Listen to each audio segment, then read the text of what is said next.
اللي هيرد عليك كريم حسن شحاته. انا عايز بس اقول حاجه في الاول كده، احنا اسفين يا بن شرقي، احنا اسفين يا بن شرقي، احنا بنتاسف، انا بتاسف لبن شرقي. اللي انا قبل كده قلت الفتره اللي فاتت لما كان في مفاوضات مع الاهلي، وكان الزملكاويه زعلانين ان ازاي اشرف بن شرقي مش هيجي الزمالك وهيروح الاهلي. انا قلت يعني اشرف بن شرقي بقى له سنتين ثلاثه في الجزيره الاماراتي، من بعد مشي من الزمالك في الجزيره الاماراتي ما كانش هو بن شرقي اللي احنا عارفينه. لما راح الريان القطري برضه مش نفس المردود اللي كان قبل كده. انا قلت كده يعني لازم اعترف، انا يعني قلت ايه يعني الزملكاويه زعلانين ليه؟ ايه المشكله ما اشرف بن شرقي يروح الاهلي؟ يعني ايه اللي هيحصل يعني؟ فلقيت لا، ده اشرف بن شرقي احسن دلوقتي. الماتشين اللي انا شفته لهم وماتشين مش كاملين، يعني بن شرقي نزل مش عارف تلت ساعه في ماتش الزمالك، والنهارده نزل في الشوط الثاني. لا ده بن شرقي بقى حكايه. فانا لازم يعني اعترف واقول احنا اسفين يا بن شرقي. لا ده انت جامد قوي، ده انت لعبت يا دوبك ربع ساعه ولا تلت ساعه في ماتش الزمالك، والنهارده الشوط الثاني في ماتش حرس الحدود جبت جونين، كسبت الاهلي النهارده 3 نقاط غاليه جدا. ولا ده اشرف بن شرقي مش بقى بن شرقي بتاع زمان، لا ده بن شرقي افضل، ده الفيرجن او النسخه الافضل من بن شرقي. ده بن شرقي راجل بقى عنده ثقه كبيره جدا، راجل عنده خبره كبيره جدا، بيتحرك بشكل رائع سواء من داخل الملعب او من لما جاب الجول النهارده او من خارج الملعب على الخط. التايمنج، التوقيت، من ساعه ما نزل لعب الاهلي كله، حتى في ماتش الزمالك من ساعه ما نزل اللعب الاهلي كله بقى على بن شرقي، كله بيباصي لبن شرقي ويستنى يشوف الانتاج بتاع بن شرقي. لا ده بن شرقي بقى اعلى من قبل كده. هو ايه الصعوبه انك تتكلم بالطريقه الموضوعيه دي يا استاذ ابراهيم؟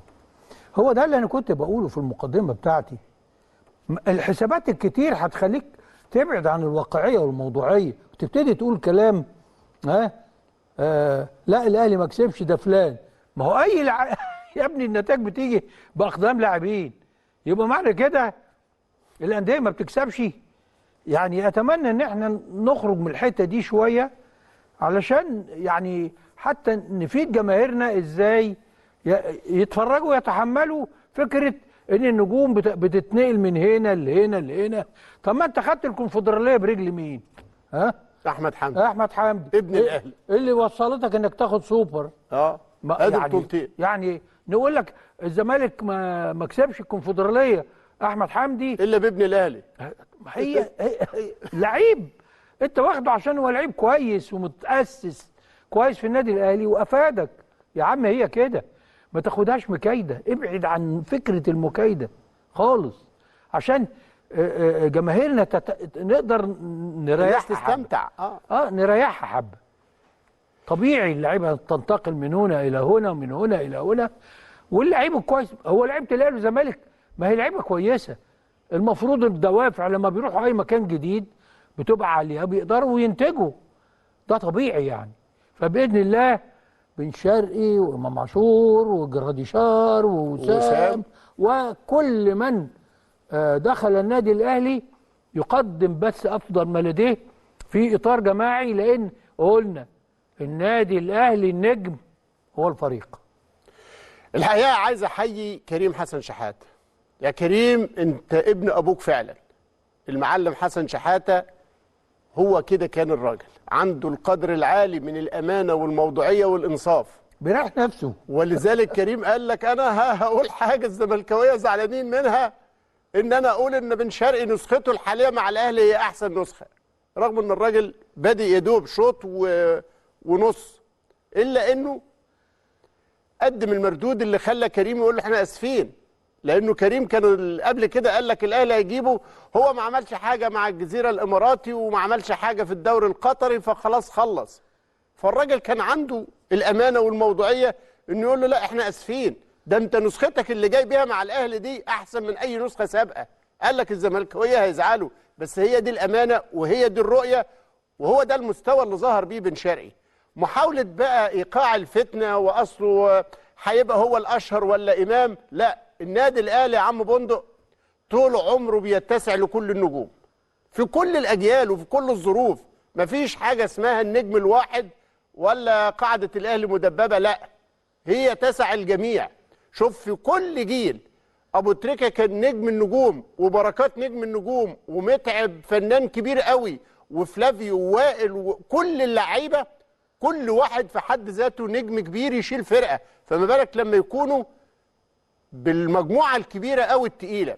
فاذا كان اشرف بن شرقي نجم لمع بسرعه في الاهلي، مش هيغطي على امام، ولا جمهور الاهلي هيبديه على امام، ولا هيفرق بين وسام وجراديشار. جمهور الاهلي النجم عنده هو الاهلي. طول ما اللعيب ترس كويس في الاله الكبيره، الناس هتشيله فوق دماغها.